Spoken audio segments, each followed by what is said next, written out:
Niya na ang Balitang Express region-wide karong orasa. Usa ka leopard cat nakit-an nga patay sa Sofronio, Española. Usa ka maral o sunda leopard cat o kung kaila nato sa scientific name nga Prionilurus habanensis sumatranus ang nakit-an nga wala na kinabuhi sa daplin sa National Highway sa Barangay Panitian niadtong buntag sa Abril 7. Ang lawas sa maong hayop nadiskubre sa usa ka residente nga si Cons Dagaraga dito mismo sa atubangan sa opisina sa DSWD 4Ps. Sumala sa mga report, ang maong maral nahimong biktima sa roadkill human kini masagasa sa usa ka sakyanan nga miagi sa highway sayo sa kaadlawon niadtong adlaw. Samtang niini giulat usab ang laing makalilisang nga insidente sa dakbayan sa San Vicente.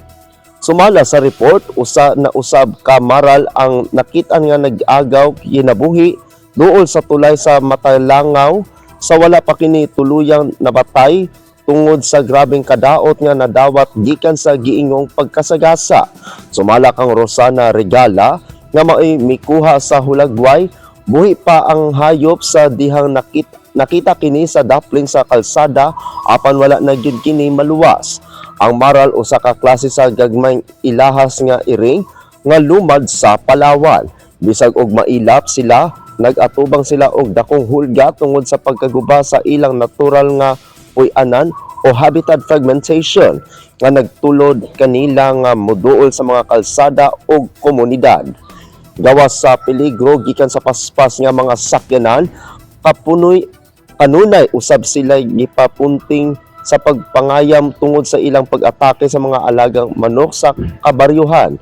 Tungod ni ini nga insidente, nagpahinumdom pag-usab ang mga wildlife advocate o mga otoridad sa mga driver nga mag-amping sa pagmaneho, ilabi na sa mga bahin sa highway nga giilang nga wildlife corridors sa Southern Palawan. Ang ingon ani nga mga panghitabo gipaambit sa social media aron mapataas ang kahibalo sa publiko kabahin sa nagkadaghan nga kaso sa roadkill sa lalawigan o sa probinsya. Giawhag ang mga residente nga i-report ang bisan unsang susamang sightings o mga nasamdan nga wildlife ngadto sa lokal nga opisina sa DENR o sa Palawan Council for Sustainable Development o PCSD. Ang dali nga pag-report critical aron matagaan og kahigayonon nga maluwas ang nahibilin nga mga yamang kilaiyahan sa probinsya.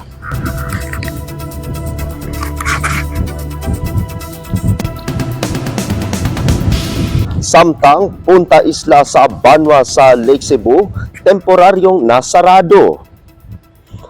Nagpahibalo ang Punta Isla Lake Resort nga temporaryo kining serado hangtod sa sunod nga pahibalo samtang nagpadayon ang ilang pagpanglimpyo, assessment og naghulat sa gikinahanglan nga clearance human sa usa ka walang damhang insidente sa sunog.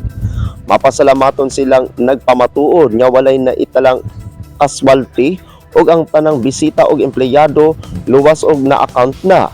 Tungod kay ang kaluwasan o kaayuhan sa tanan mao gihapon ang ilang pinakataas nga prioridad. Ang ilang kasing-kasing anaa uban sa ilang mga bisita, partners ug sa komunidad alang sa inyong kabalaka, mga pag-ampo ug padayon nga suporta niining lisod nga panahon. Ang inyong kaayo ug malasakit dako kaayog kahulugan kanila sa samtang sabay-sabay nilang giatubang kining kahimtanga. Dako nilang pasalamat sa inyong padayon nga suporta og naglaom nga makaalagad na usab kaninyo sa dili madugay.